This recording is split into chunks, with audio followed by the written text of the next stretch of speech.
Nah ini kalau menurut saya ini masalahnya, kalau boleh akar masalah,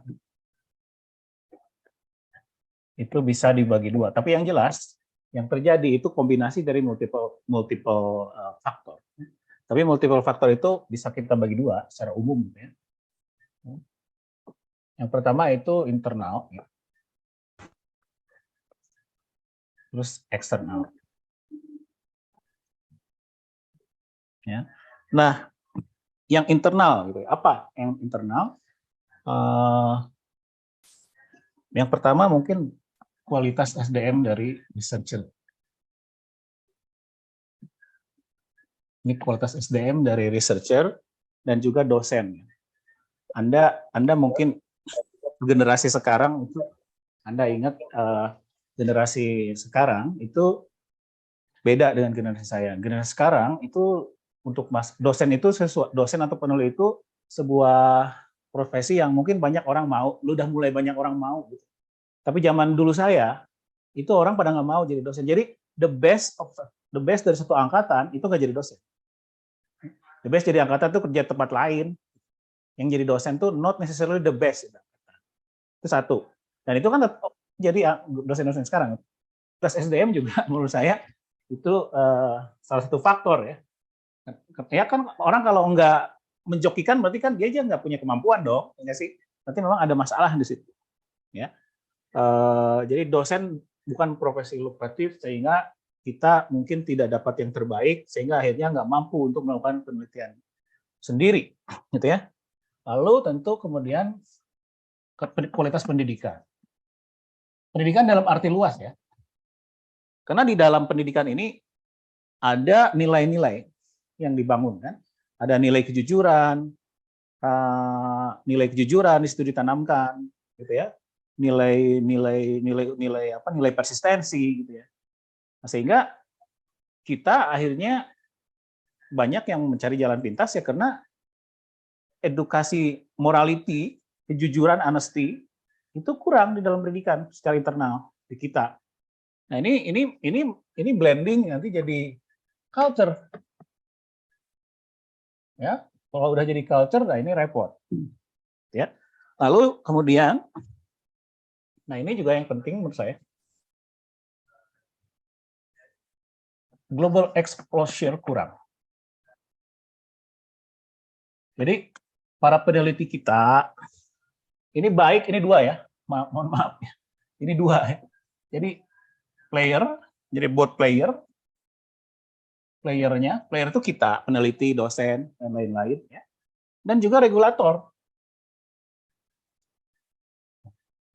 Jadi player dan regulator kita itu kurang global exposure, ya. Maksud saya, ya kasarnya kurang piknik lah. Kurang piknik, jadi nggak ngelihat global community itu seperti apa dalam melakukan riset atau dalam melakukan publikasi. Ya, jadi kita kurang global exposure. Kita tuh dari satu sisi merugi karena kita lahir di negara yang masih berkembang, masih belum beres seperti Indonesia. Tapi di sisi lain, dengan kita menjadi negara yang belum berkembang, artinya kita bisa berkaca ke negara-negara yang sudah maju. Kan sebenarnya itu keberuntungan juga, advantage di satu sisi ya. Jadi, tapi sayangnya itu belum dimanfaatkan. Jadi global exposure-nya kurang. Nah ini yang internal menurut saya. Masih ada lagi, cuman mungkin itu intinya. Nah, cuman ada juga faktor eksternal. Ya. Yang pertama, riset bukan prioritas. Ya, riset bukan prioritas. Nah, riset bukan prioritas sehingga karena riset bukan prioritas, maka itu tadi untuk menjadi peneliti bukan the best yang mau, untuk jadi dosen bukan the best yang mau karena gajinya kecil, karena dananya kurang gitu ya. PNS kalau zaman saya, kalau Anda mau jadi dosen itu Anda harus siap-siap selama 2 tahun itu gaji 80% dari gaji pokok, tidak ada tunjangan. Artinya dana untuk para peneliti, para dosen itu belum cukup untuk bisa hidup gitu ya. Nah itu berarti, dan salah satunya juga apalagi kalau Anda peneliti di bidang saintek. Bagaimana Anda mau meneliti kalau labnya aja nggak ada? Ya. Jadi sehingga apa ya? Sehingga pas-pasan. Orang yang masuknya pas-pasan, risetnya pas-pasan, Kalau mau research yang bagus, akhirnya dijokikan. Ya, kena males. Lalu nih yang kedua, yang paling penting menurut saya adalah masalah incentive system atau langsung aja problem yang disebut dengan perverse incentive. Ya, mungkin pernah dengar Anda apa yang disebut dengan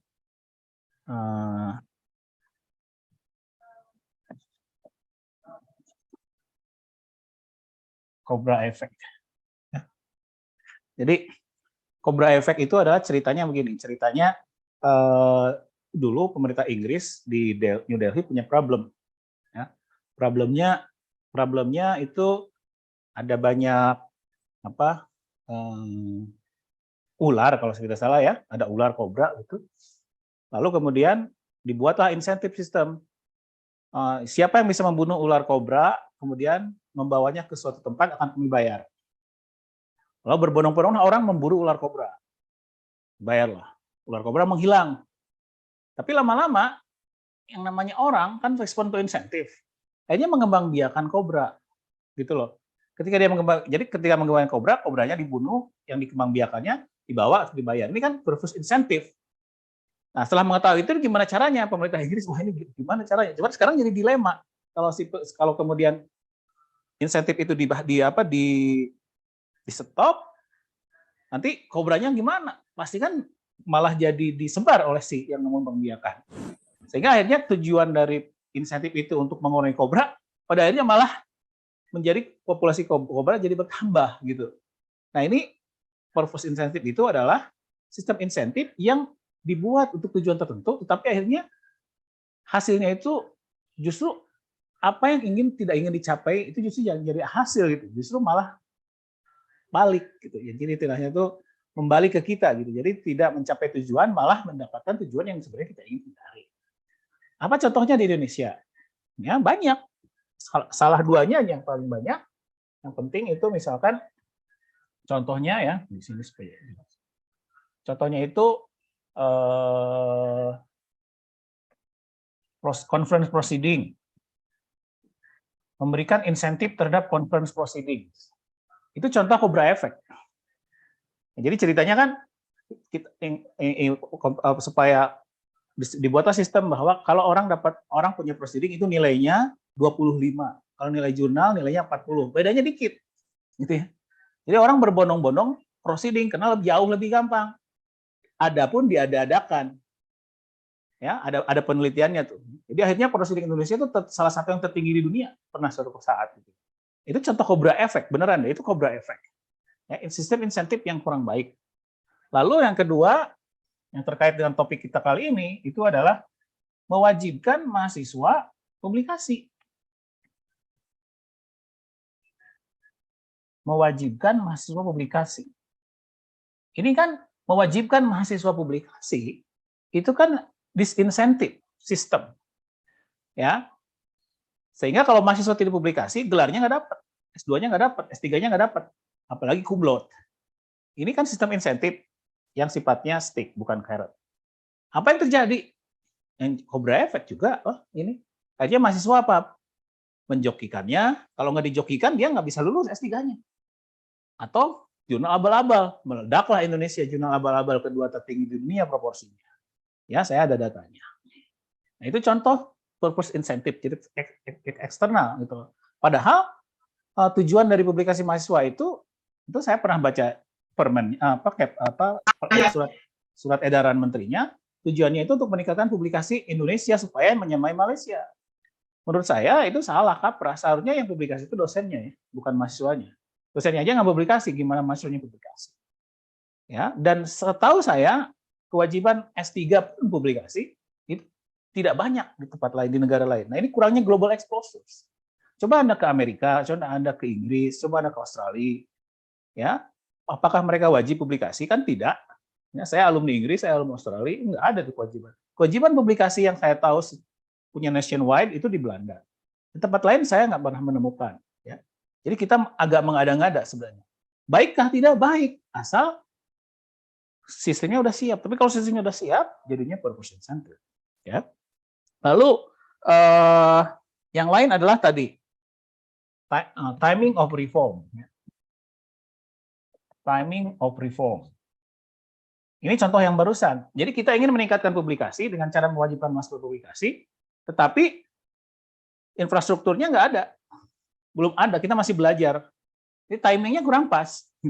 Infrastruktur dulu harusnya ya, edukasi dulu, bagaimana publikasi dan lain-lain, risetnya dulu, baru kemudian wajib mahasiswa publikasi. Jangan wajib mahasiswa publikasi, seolah-olah dosa senegara, dosa dosennya, dosa senegara tidak publikasi, dibebankan kepada anak-anak kita yang belum tahu apa-apa. Jadinya ya publikasinya seadanya. Ya, hampir semua publikasi jurnal di jurnal abal-abal dari perguruan tinggi itu adalah publikasi mahasiswa S3. Coba cek deh, publikasi mahasiswa S3 yang maksa supaya lulus. Itu problem, ya. Nah itu, terus kemudian ya ada banyak hal lain, misalkan liberalisasi perguruan tinggi. Ini juga memegang peranan menurut saya. Ya, kenapa ya? Karena membuat universitas itu dilepas gitu ya. Sehingga harus nyari duit. Kemudian ranking. Ranking kan juga bagian dari liberalisasi kan. Nah ini ranking itu membuat orang perguruan tinggi itu perguruan tinggi itu membuat metrik itu menjadi tujuan gitu, bukan alat gitu. Dan salah satu metriknya adalah publikasi kan. Sehingga ketika ada dosen melakukan dalam tanda kutip perjokian, dibiarin gitu ya. Nah itu salah satunya karena adalah tekanan dari liberalisasi perguruan tinggi gitu ya menurut saya. Nah lalu solusinya gimana? Solusinya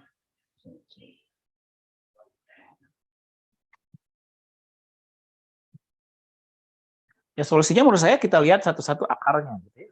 Akar masalahnya apa? Jadi kalau menurut saya untuk yang internal ya tentu solusinya untuk hal-hal yang ini ya, ini adalah edukasi ya. Ini solusi ya. Ini solusi saya di sini ya supaya kelihatan. Edukasi ya, edukasinya harus diperkuat. Edukasi itu tentu terkait kita sebagai dosen ya, sebagai insan akademik harus merefleksikan diri. Dan sebenarnya nggak usah jauh-jauh banyak yang dibahas ya. Ini aja cukup ya, honesty aja. Karena ini kunci dari segalanya. Honesty. Semua kode etik yang ada di dalam dunia akademis itu bermuara pada honesty. Ya, itu. Lalu tentunya naikin global exposure kita. Piknik lah yang banyak ya. Sorry. Jangan kurung batok lah istilah bahasa Sunda mah. Ya. Global exposure perkuat. Ya. Dan ini berlaku bukan hanya oleh kita para playernya, tapi para pembuat kebijakan juga harus punya global exposure. Piknik dong, lihat di negara lain bagaimana. Jangan merasa kita beda harus bikin sendiri gitu. Udah jelas kok di negara yang mau maju sistem ini tuh jelek, nggak ada gitu. Orang Malaysia aja banyak yang bilang ngapain juga conference proceeding dihitung sebagai untuk kepangkatan, misalkan kayak gitu. Ya, makanya orang berbondong-bondong ke situ. Nggak usah jauh-jauh lah, ke Malaysia aja global exposure. Terus global exposure tuh nggak usah mahal, ya. Global exposure itu nggak usah mahal, ya. Cara yang biasa dilakukan adalah bergabung dengan asosiasi ilmiah global atau regional. Kalau nggak punya duit, kamu harus bayarin, gitu, kalau mahal bayarnya. Ini salah satu cara murah untuk global exposure. Supaya kita tahu, oh, kayak gini jelek ya. Perjokian itu jelek ya. Nah itu, ya, menurut saya. Lalu yang ketiga, solusinya itu penegakan kode etik. Kita sebenarnya sudah punya kode etik. Ya, kita sudah punya kode etik bahwa plagiarisme harus dihukum, bahwa kalau kita falsifikasi harus dihukum. Tapi jarang ditegakkan. Kena eweh pakuwu dan lain-lain. Oke, jadi enforcement dari kode etik di antara kita itu perlu dilakukan, ditegakkan dengan utuh. Nah, ini solusi untuk internal. Nah, solusi untuk eksternal, di sini aja ya. Nah, untuk eksternal, tentu secara makro kita harus mengupayakan negara ini invest more in research. Ya, dana riset kita hanya 0,2% terhadap GDP. Oke, ya akhirnya gaji peneliti kecil, kemudian fasilitas research nggak memadai, orang nggak mau jadi researcher. Akhirnya yang jadi researcher orang-orang yang hobinya joki-joki. Ya, jadi itu investment research. Terus yang kedua itu sistem insentif kita harus diperbaiki terus-menerus. Karena orang itu dalam bahasa Sunda mau tekar ya, ngelihat satu lubang aja dalam sebuah sistem insentif dia akan kejar tuh. Contohnya misalkan saya nggak suka, saya nggak setuju orang tuh suka ngehina-hina Scopus. Scopus itu jelek, ini Scopus enggak loh. Scopus itu menurut saya bagus loh. Ya, Scopus itu ada puluhan ribu jurnal. Ya, mungkin ada 99,9% jurnal yang ada Scopus itu bagus. Karena Scopus itu punya sistem gitu loh. Cuman memang tidak sempurna, ada 0,01% jurnal abal-abal di situ. Ya, makanya tapi karena orang tuh mau tekar istilah Sundanya, orang itu banyak akal, maka ketika ada satu aja jurnal Scopus yang abal-abal dan dia sih berbondong-bondong ribuan orang ke sana gitu. Jadi tidak harus kita menyelesaikan masalah kemudian membakar lumbungnya gitu loh. Diperbaiki aja lumbungnya, dicat lebih baik ya apa gitu. Karena kalau dengan Scopus aja kita banyak jurnal abal-abal, apalagi tanpa Scopus dong, gitu logikanya ya. Ingat, sekali lagi 0,1% jurnal, hanya 99% jurnal anti Scopus itu bagus. Oke lah maksudnya, bukan bagus banget. Oke, tapi 1% jelek. Nah, cuman masalahnya orang tuh itu terus satu aja. Jadi kayak kita kecelakaan lalu lintas, kemudian satu kecelakaan membunuh orang, itu kan artinya one is too many. Jadi kalau ada one aja is too many, sehingga kita harus perbaiki terus menerus caranya. Makanya ada discontinue gitu. Nah, seperti itu ya. Jadi sistem insentif harus diperbaiki. Banyak yang harus diperbaiki. Ya, sistem insentif kita banyak sekali masih ya. Untuk membahas itu kita perlu karya sendiri. Ya, cuman banyak lah sistem insentif yang dibuat di Jakarta itu yang membuat problem banyak. Ya. Jadi Jakarta itu harus banyak mendengar. Nah masalahnya itu pengalaman pribadi saya, mohon maaf, saya sering mengusulkan ke Jakarta untuk memperbaiki ini, memperbaiki itu. Cuman prosesnya lama dan entah mungkin ngelihat siapa yang ngomong, gitu. Saya itu nggak didengar. Mungkin cara ngomong saya yang salah atau bagaimana, saya nggak tahu. Cuman prosesnya lama aja. Ya. Contoh misalkan saya pernah memprotes secara resmi kebijakan Dikti yang menyamaratakan impact factor jurnal antara saintek dan humaniora.